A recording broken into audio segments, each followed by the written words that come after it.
कि हमको बेदार रहना पड़ेगा, हमको जागरूक रहना पड़ेगा।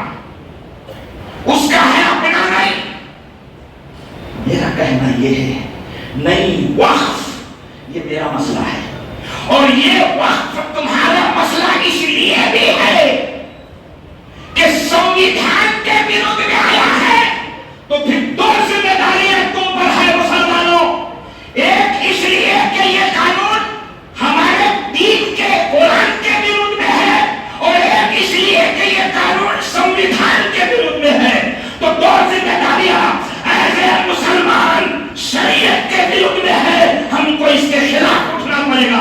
एज ए भारतीय ये संविधान के विरुद्ध में है, हमको डर से बाहर निकल के बताना पड़ेगा कि हम अपने शरीयत को बचाने में खुद सक्षम है, और हम अपने भारतीय संविधान को बचाने में सारी बलिदान देने के लिए सबसे आगे करेंगे इंशाअल्लाह।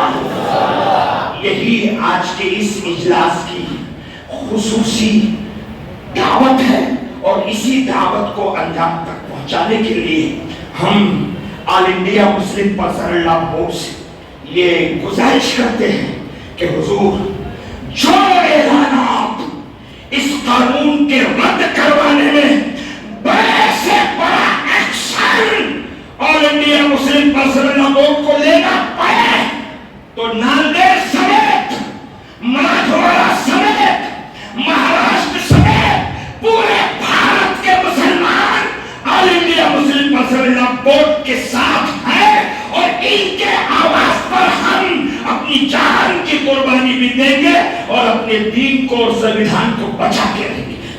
Global paramedical skill development centre में दाखिला जारी है। इस इंस्टीट्यूट में courses DMLT dialysis technology courses के लिए admission open. Maharashtra paramedical council के रजिस्ट्रेशन की सहूलत 10 के बाद 2 साल डिप्लोमा करने पर BSc में दाखिला मिलेगा। इन कोर्सेज में दाखिला जल्द लेकर एक कामयाब मुस्तकबिल की सिमत कदम बढ़ाए। Global paramedical skill development centre, Maltigiri road, Ubaid residency, Nanded.